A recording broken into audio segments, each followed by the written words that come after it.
Good day, everybody, and welcome to our lecture 4. We are today going to discuss information technology management and sport media.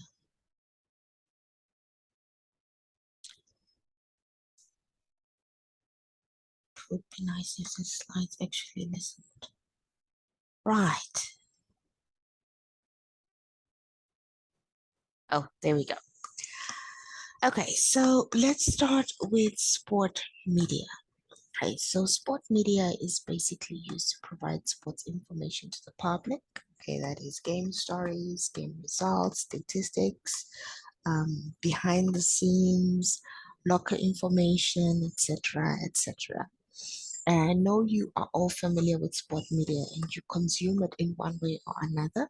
So there are some multiple sport media outlets out there. For example, SuperSport, um, ESPN, Sky Sports, and what have you.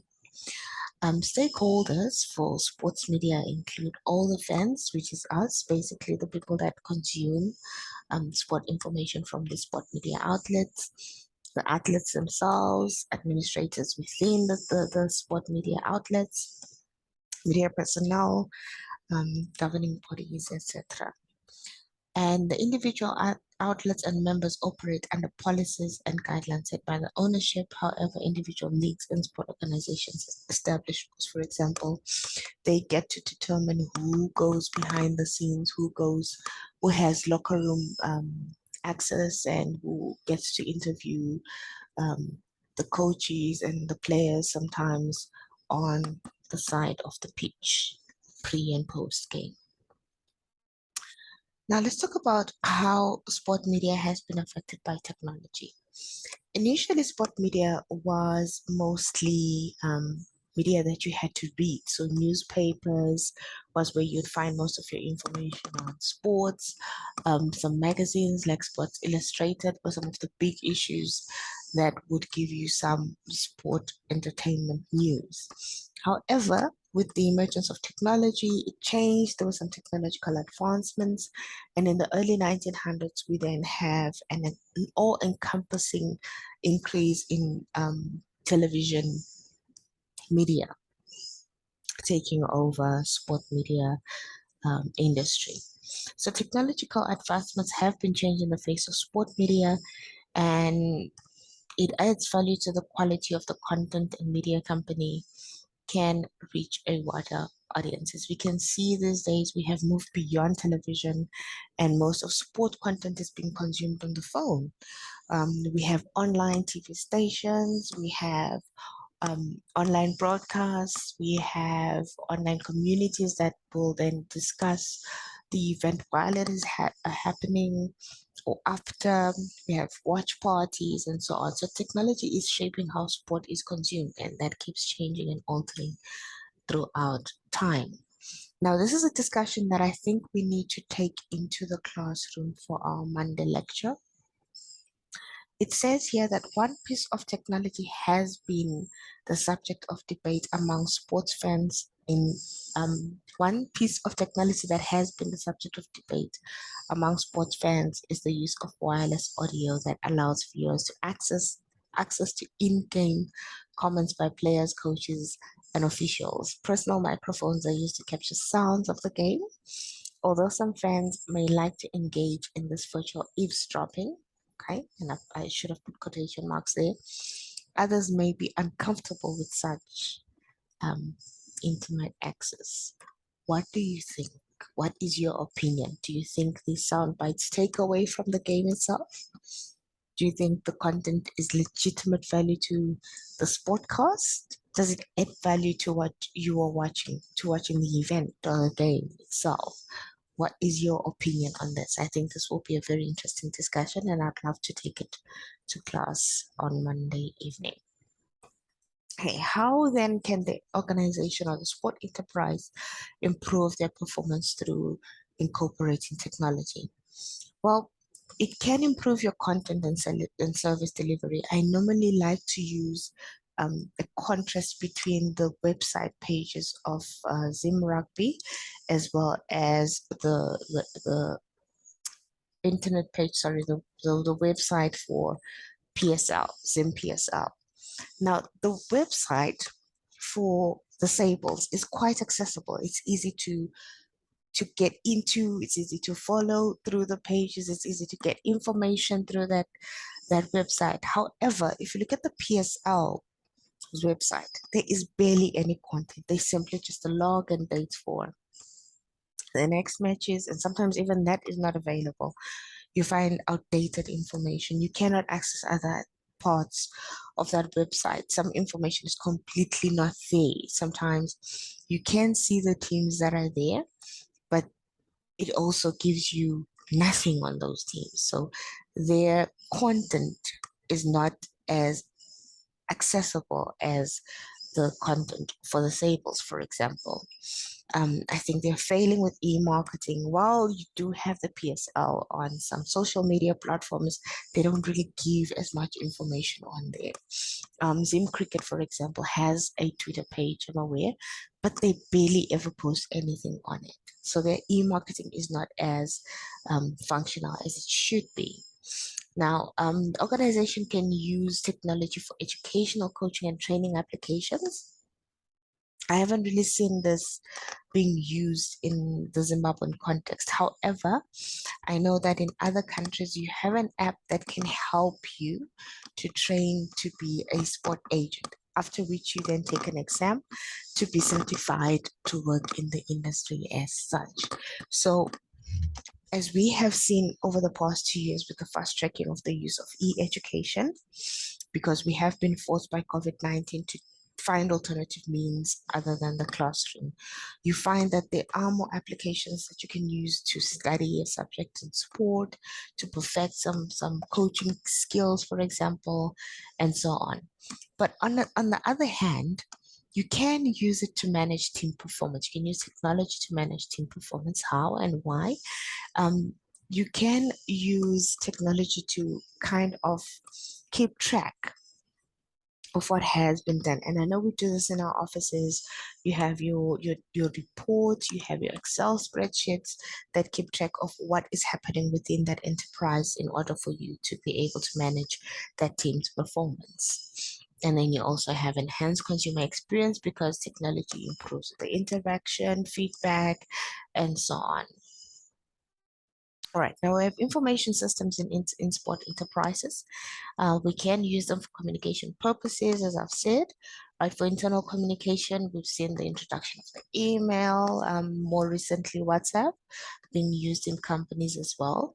Event schedules can be posted online, so it's accessible for everybody, including the external stakeholders. They can see what's happening and they're up to date. You can update that and change it and so on. You can send reminders, edit your calendars, and this is all done through information systems. Ticketing procedures, you can use e-sales or e-commerce to sell your tickets online.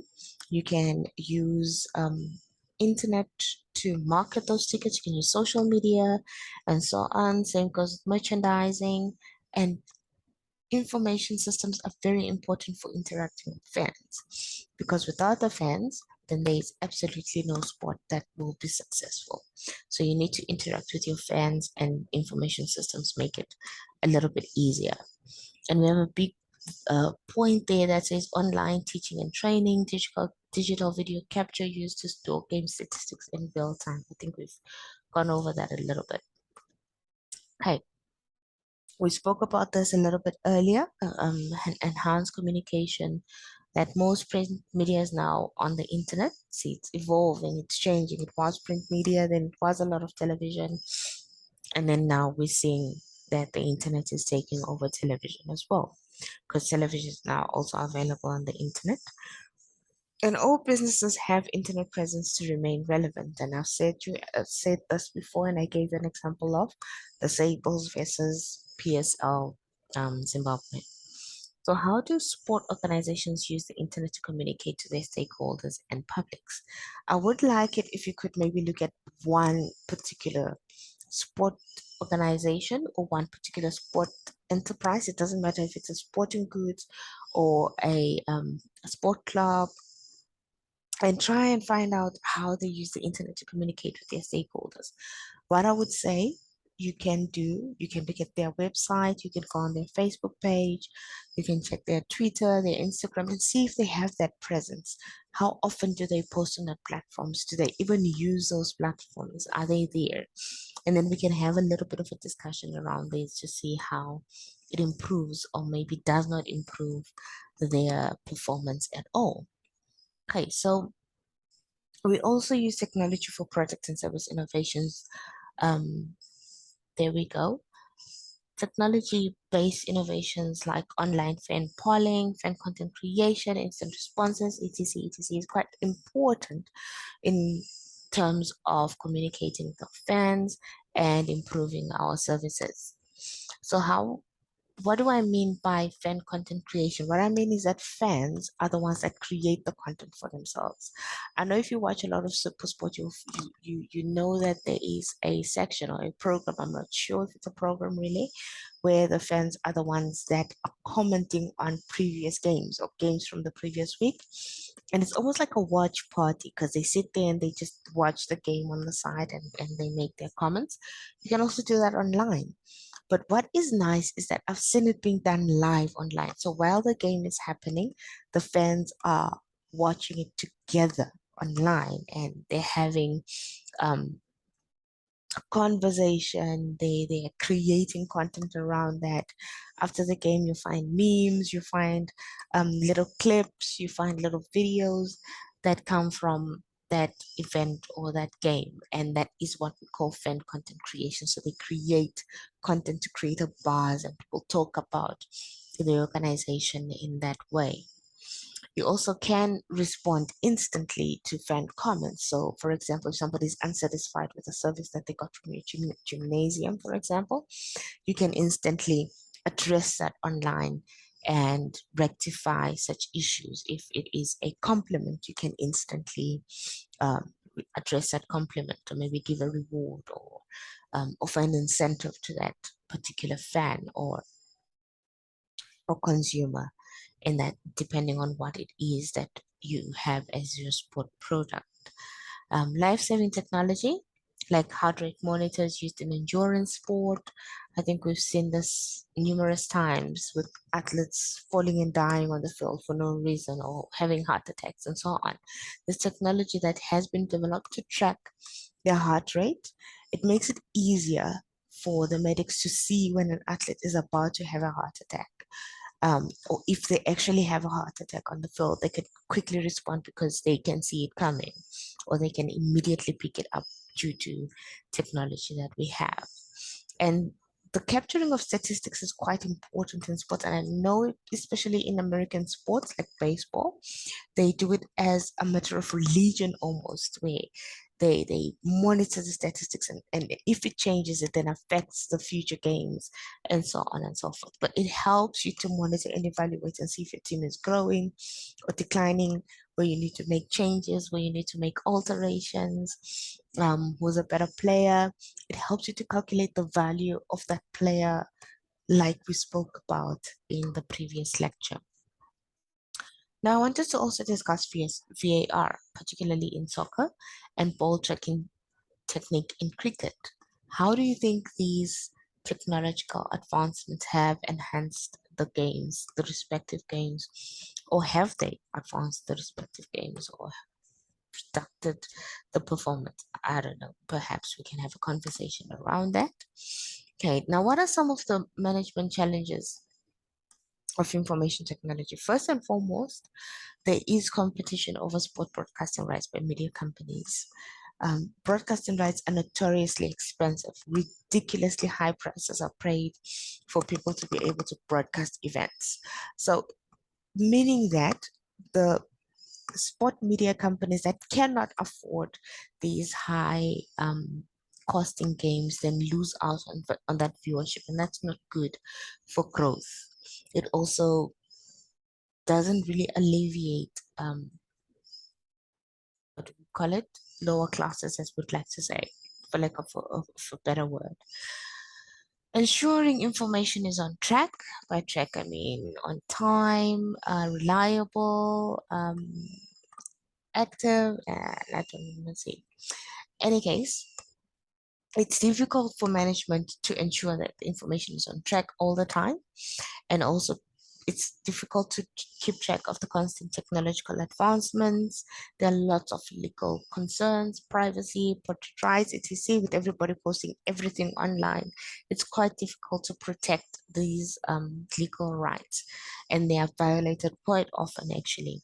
Most recently, I think for Tottenham, Son Heung-min's family was pictured at one of his games, and they actually had to, the team had to actually put out a statement to say, look, it's fine that you come to these games and you take pictures, but please do not post our players' families and their private lives online and so on. So it's quite a difficult thing for management to try and control.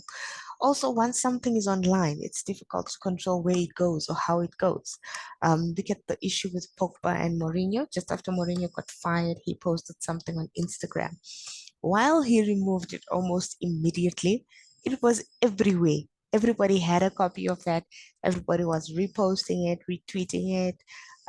It was quite a mess. I think the same thing almost happened with Harry Kane as well with his transfer and so on. So it's quite a difficult and challenging aspect of business to control. Now, this is, I think, part of you or one of your assignments. I think, yes, the second one, sport betting. I wanted to maybe have a short discussion on its evolution, its impact on sport business. Is it big in Zim? I'm not really sure. Perhaps you can tell me. Now let's move on to the last section of today's lecture. We're going to talk a little bit about sport equipment acquisition and management. Now, the buying process of sport equipment is not a taxing one, really. You just need to establish the financial goals. Remember, we have those statements that we have talked about in the previous lecture. You also have your budget. You know what is your cash flow, okay, your available cash for spending. So you need to then determine the return on investment before you buy specific equipment. For example, if you run a soccer club, what is the equipment that you need? You need to purchase poles to make your gates. You need to purchase balls. You need to perhaps the tuft. Okay, that's for the grass for the field. That could be the equipment that you need for your club. So what is the return on investment for buying all that equipment? Because you need to get value for your money. Identify the best supplier. Calculate any additional costs like installation fees or extra personnel costs. You need people to manage the stuff that you've brought into your field. Do you need people to install some of the gates, okay, for scoring? Those are all extra expenses that need to be calculated and added to your return on investment, and then consider potential revenue from that equipment. Inventory. I'm sure you all know that inventory is how management keep track of available stock to maintain customer satisfaction. And its importance is that you can then replace what has been lost on time. You maintain the standard of and the quality of the goods. You replenish stock on time. You can control your budget and monitor the stock regularly. So once you have done that, you then need to maintain said equipment. The equipment that is not maintained can cause injuries to your athletes. It can cause injuries to your customers. For example, if you're running a gymnasium, if you do not maintain your equipment, it can cause some serious injuries to your customers. Okay. Also, sport equipment tends to not function if it's not well kept, which is quite a disadvantage. Then you lose all that return on that investment because then the income from that equipment is not feasible. A common maintenance event for sport activities includes thorough inspection to identify any damage, identification of items that require extensive service, recommendations for decreasing equipment downtime, issuance of a health and safety certification for cleared equipment post completion. This mostly happens in a gymnasium, but also for sport that requires safety equipment, like cricket, for example. You need to make sure that all those equipment are still in perfect functioning condition. Otherwise, then they do not serve their purpose. And safety is then a very big concern in sport. So safety precautions and equipment can be instrumental in preventing or lessening injuries from sporting activities. As we've already said, if it's not well maintained, it will not serve its purpose, and then safety then becomes something that you have neglected. So the environment in which sports are played also has an impact on injury risks, and organized sports take place at school, public parks, or recreation centers, and safety needs to be priority, particularly in those areas, especially at schools, because you're dealing with minors. You are then responsible for their well-being and safety. Let's talk a little bit about supply chain management. Supply chain management principles can be applied in the context of a sport enterprise. They can be used to improve operational efficiency of the enterprise. And while you are considering your supply chain management, you need to then consider cost, you need to consider the quality, the speed and flexibility of your team. Okay, so that means when you are going to purchase equipment, you need to be able to identify the cost of that equipment, identify the quality of that equipment, and decide if you want to prioritize the cost over the quality or quality over the cost. I would always say quality over the cost, because quality will take you um, a little ways further and you get more value for your money. So you have a higher return on investment over considering cost for your equipment. Speed is how quickly can you make a decision? Will you make a decision now, a snap decision? Will you take your time in making that decision? How does that affect the organization in the meantime? And how flexible are you? If somebody comes up with a better offer, better quality, better cost, are you flexible enough to shift your budget a little bit and so on? And that's it. Okay, so this was not as long as I thought it would be, and I'm happy with that because we really don't want long lectures, especially if they're being recorded. Thank you so much for taking the time to listen to all this. I hope it was helpful. Remember, we have 2 slides that we will discuss in in Monday's evening lecture, and I will see you then. Enjoy the rest of your weekend. Bye bye.